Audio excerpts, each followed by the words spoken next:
voulez que je vous suggère un beau film à écouter en fin de semaine? Ça sera pour un prochain cinéparc. Veux-tu que le monde l'écoute, ta capsule, ou pas? Quoi? Des belles voitures, de l'action et des beaux paysages. Est-ce la recette gagnante pour un bon film? Non. Misère.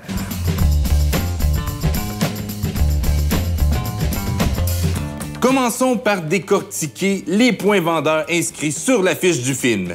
Écrit par les scénaristes de Too Fast, Too Furious, c'est le pays de la gang, et du réalisateur de Taken, il est producteur et même pas réalisateur là-dessus. C'est donc sans attendre que j'ai écouté Overdrive, un film que personne ou presque n'a entendu parler.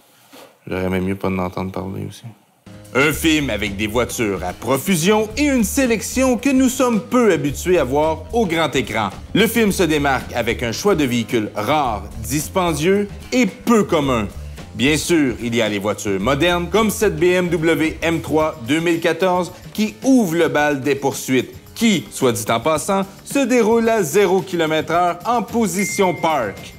Qu'on aime ou qu'on n'aime pas le film, il y a une belle sélection qui n'est pas grand public, mais bien pour les fins connaisseurs. Comme cette Bugatti 57 Atlantique coupée, qui a la même plaque que la Mustang Number 2, soit dit en passant. Fun fact. Cette Bugatti est considérée comme la première voiture exotique. Le constructeur français a construit environ 800 types 57 entre 1934 et 1940, ce qui en fait son modèle le plus vendu de tous les temps.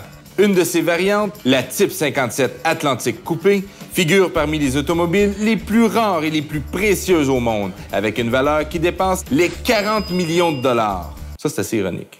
La voiture la plus vendue de Bugatti, mais celle-là, c'est la plus rare.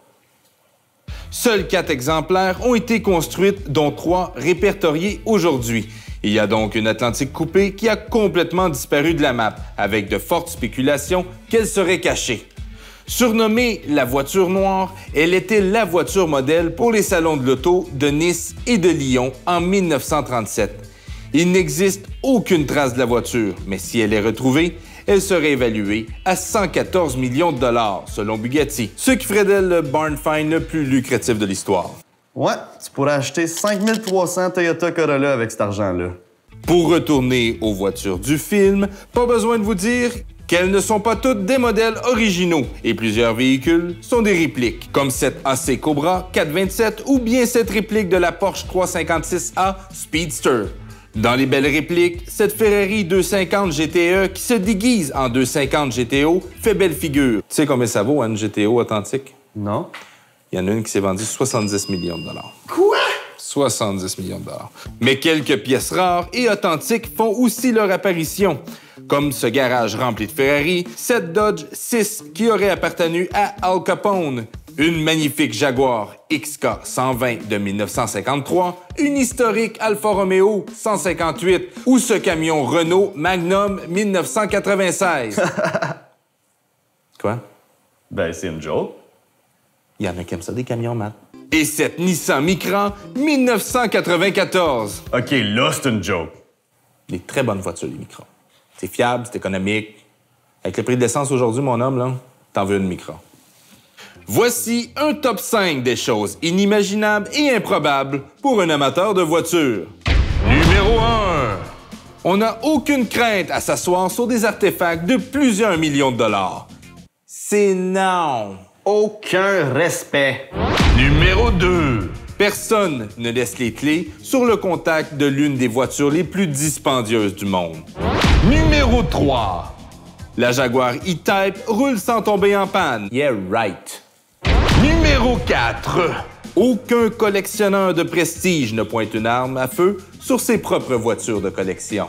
Mais vas-y à l'arbalète, vas-y à la machette, vas-y pas au gun. Numéro 5. Me fait mal à la gorge quand je fais ça. Dans la poursuite finale, la Bugatti a beau être magnifique. Elle a été produite en 1936 et sa puissance est estimée à 200 chevaux seulement. La Maserati, même dans sa version la plus basse, a une puissance de 400 chevaux. On peut donc dire que même si le conducteur est un Eastwood, ce n'est pas vraiment une voiture de fuite. Même avec mon 10 vitesses, je suis capable de le suivre.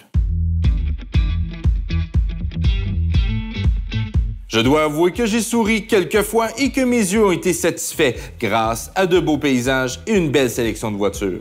Mais le script malaisant et les mauvaises critiques ont eu raison des recettes au box-office, estimées à 11 millions de dollars. Grosse perte quand on sait que le film a coûté 30 millions de dollars à produire.